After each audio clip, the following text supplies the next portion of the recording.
Hey everyone, and welcome back to the channel.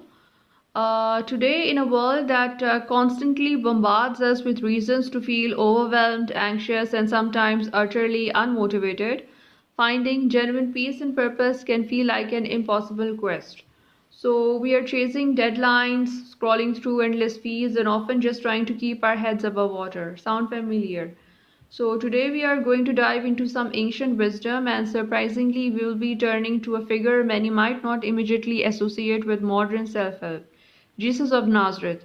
But if you strip away some of the traditional religious interpretations, you will find a profound teacher whose insights on human psychology, motivation, and especially conquering anxiety are shockingly relevant to our lives today. What if I told you that over 2000 years ago, Jesus was essentially giving master classes on mindfulness, stress reduction, and finding your inner drive?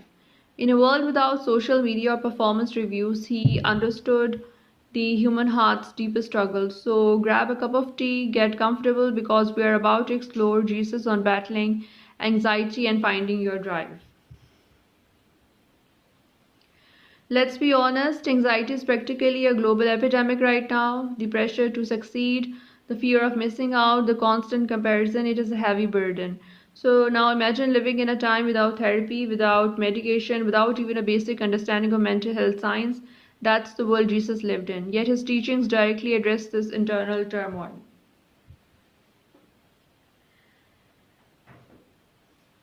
One of the most powerful and direct statements Jesus made about anxiety comes from the Sermon on the Mount found in Matthew chapter 6. He says, and I'm paraphrasing here, do not worry about your life, what you will eat or drink, or about your body, what you will wear. Is not life more than food and the body more than clothes?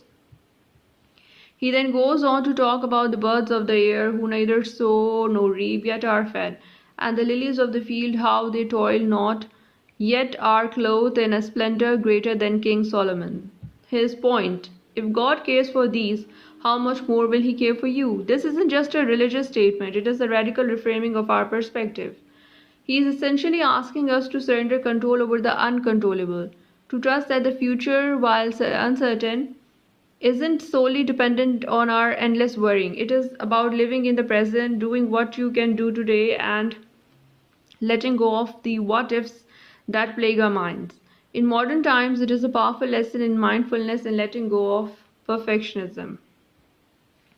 Now, what about motivation? In our culture, motivation is often linked to external awards, money, status, recognition. We are driven by the pursuit of more, but Jesus offers a different, deeper kind of motivation, one that taps into our core purpose.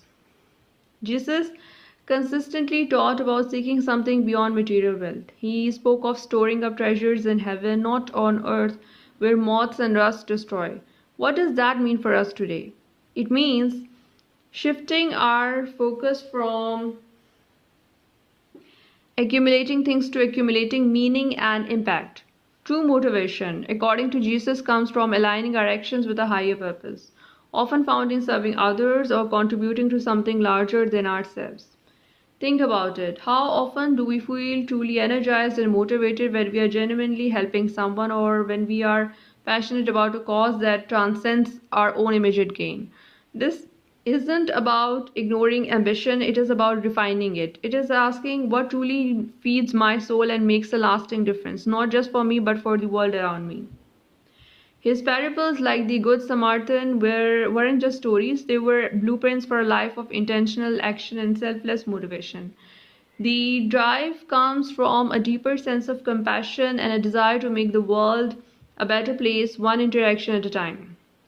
So, how do we translate this ancient wisdom into a practical step for our modern busy lives? Here are a few actionable insights. First one is that Jesus said, do not worry about tomorrow, for tomorrow will worry about itself. So each day has enough trouble of its own. This is essentially a call to radical mindfulness. Focus on what you can do today. When anxiety creeps in about the future, gently bring yourself back to the present moment. What's one small productive thing you can do right now? Move beyond purely external metrics. What treasures are you storing up that won't rust or decay? Are you cultivating meaningful relationships, contributing to your community, developing your character? These are the lasting motivators. Want to feel truly alive and motivated? Find ways to serve others. Whether it is a grand gesture or a small act of kindness, the act of giving often fuels our own sense of purpose and diminishes self focus anxiety. Jesus consistently demonstrated gratitude even in difficult circumstances. Taking time each day to acknowledge what you are thankful for can be a powerful antidote to anxiety and a huge boost to motivation. This is perhaps the hardest one. Acknowledge that you cannot control everything. Do your best, take responsibility for your actions, but then release the outcome. This isn't passive resignation, it is active trust. These aren't quick fixes, but profound shifts in mindset that, when practiced consistently, can profoundly impact your relationship with anxiety and your ability to find genuine, sustainable motivation. It is fascinating, isn't it, how a teacher from over 2000 years ago offers such profound and relevant advice for the anxieties and motivational challenges of our ultra modern world.